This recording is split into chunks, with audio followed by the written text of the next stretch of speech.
ಇನ್ನು ಮೊನ್ನೆಯಷ್ಟೇ ಸಿಎಂ ಸಮ್ಮುಖದಲ್ಲಿ ಶರಣಾದಂಥ ನಕ್ಸಲರ ಶಸ್ತ್ರಾಸ್ತ್ರಗಳು ಕೊನೆಗೂ ಪತ್ತೆಯಾಗಿದೆ.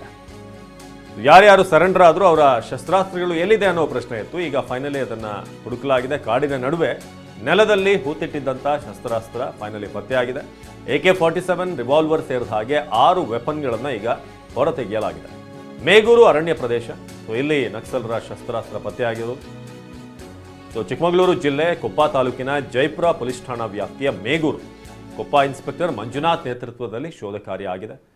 ಈಗ ಪತ್ತೆಯಾಗಿರುವಂಥ ವೆಪನ್ಗಳನ್ನು ಕೂಡ ನಿಮಗೆ ತೋರಿಸ್ತಾ ಇದ್ದೀವಿ. ರೈಫಲ್ಗಳು ಕೂಡ ಪತ್ತೆಯಾಗಿದೆ. ಜೊತೆಗೆ ಅದಕ್ಕೆ ಬೇಕಾಗುವಂಥ ಗುಂಡುಗಳು, ಸ್ಫೋಟಕಗಳನ್ನು ಕೂಡ ಈಗ ಅಲ್ಲಿ ಪತ್ತೆ ಮಾಡಿದ್ದಾರೆ. ಕಾಡಿನ ನಡುವೆ ಅಡಗಿಸಿಟ್ಟಿದ್ದಂಥ ಶಸ್ತ್ರಾಸ್ತ್ರದ ಜೊತೆಗೆ ಏನೆಲ್ಲ ಉಪಕರಣಗಳನ್ನು ಅವರು ಬಳಸ್ತಾ ಇದ್ರು, ಆ ಎಲ್ಲ ಉಪಕರಣಗಳನ್ನು ಈಗ ಹೊರಕ್ಕೆ ತೆಗೆಯಲಾಗಿದೆ. 2 ದಿನಗಳ ಹುಡುಕಾಟ ನಡೆದಿತ್ತು ಕೊಪ್ಪ ಇನ್ಸ್ಪೆಕ್ಟರ್ ನೇತೃತ್ವದಲ್ಲಿ. ಫೈನಲಿ ಮೇಗೂರು ಅರಣ್ಯ ಪ್ರದೇಶದಲ್ಲಿ ನಕ್ಸಲರು ಹೂತಿಟ್ಟಿದ್ದಂಥ ಈ ಶಸ್ತ್ರಾಸ್ತ್ರಗಳು ಪತ್ತೆಯಾಗಿದೆ. ಇವೆಲ್ಲವನ್ನು ಕೂಡ ಈಗ FSLಗೆ ಕಳಿಸುವಂಥ ಕೆಲಸವೂ ಕೂಡ ಆಗುತ್ತೆ. ಸದ್ಯಕ್ಕೆ ಚಿಕ್ಕಮಗಳೂರು ಪೊಲೀಸರು ಎಲ್ಲವನ್ನು ಕೂಡ ವಶಕ್ಕೆ ಪಡೆದಿದ್ದಾರೆ. ಅವರೇ ಒಂದಷ್ಟು ಇನ್ಫಾರ್ಮೇಷನ್ಗಳನ್ನ ಕೂಡ ಯಾರು ಸರೆಂಡರ್ ಆಗಿದ್ದಾರೆ ಅವರು ಕೂಡ ಕೊಟ್ಟಿದ್ರು. ಅದಾದಮೇಲೆ ಹುಡುಕಾಟ ನಡೆಯಿತು. ಈಗ ಎಲ್ಲ ಬಹುತೇಕ ಈಗ ಸಿಕ್ಕಿರುವಂಥ ಶಸ್ತ್ರಾಸ್ತ್ರಗಳನ್ನು ನಾವು ಗಮನಿಸ್ತಾ ಇದ್ದೀವಿ. AK-47 ಸೇರಿದ ಹಾಗೆ ರಿವಾಲ್ವರ್ಗಳು ಕೂಡ ಪತ್ತೆಯಾಗಿದೆ.